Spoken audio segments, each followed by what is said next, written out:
Welcome to மேக்லாஸ் kitchen. இன்றைக்கி நம்ம வீடியோவில் என்ன பார்க்க போகிறோம்னா கேரட் கீர் பண்ணுறது எப்படின்னு வாங்க வீடியோக்குள்ளே போகலாம். இப்போ நம்ம கேரட் கீர் பண்ண போகிறோம். அதுக்கு தேவையான இன்க்ரீடியன்ட்ஸ் வந்து கேரட்டு, துருவின கேரட்டு ஒரு 1/4 கிலோ, பிஸ்தா, பாதாம், சர்க்கரை, நம்ம ஒரு 1/4 கிலோ அளவுக்கு சுகரு, மில்க் மெய்டு. நம்ம துருவி வச்சுருந்த கேரட்டை பல்ஸ் மோட்டில் போட்டு ஒரு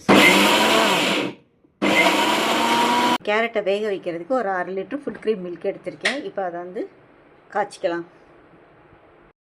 இப்போ பால் நல்லா காஞ்சிருச்சு. இந்த ஸ்டேஜில் நம்ம அரைச்சி வச்சுருக்க கேரட்டை சேர்த்துக்கலாம். கொஞ்சம் ஏலக்காய் சேர்த்துக்கலாம். இந்த பால்லையே இந்த கேரட்டை வேக வைக்கும்போது அந்த ஃப்ளேவர் வந்து செமையாக இருக்கும். அது நல்ல டேஸ்ட்டும் கொடுக்கும். இப்போ கொஞ்சம் ஒரு 5 மினிட்ஸில் கொதிச்சோடனே இப்போ சுகர் சேர்த்துக்கலாம். ஸ்டேஜில் நம்ம சர்க்கரை சேர்த்துக்கிட்டோம், ஜீனி சேர்த்துக்கிட்டோம்.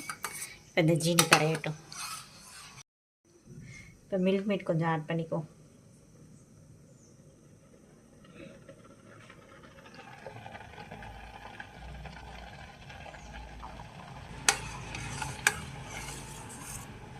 கேரட் கீர் ரெடி ஆயிடுச்சு. இப்போது நம்ம கொஞ்சம் பிஸ்தா,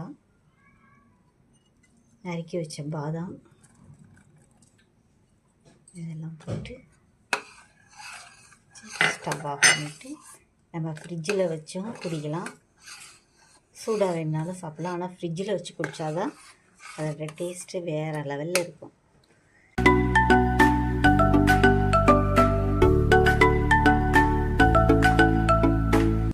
இந்த வீடியோ உங்களுக்கு பிடிச்சிருந்துச்சுன்னா லைக் பண்ணுங்கள், கமெண்ட் பண்ணுங்கள், ஷேர் பண்ணுங்கள். மறக்காமல் நம்ம சேனலை சப்ஸ்கிரைப் பண்ணிக்கோங்க.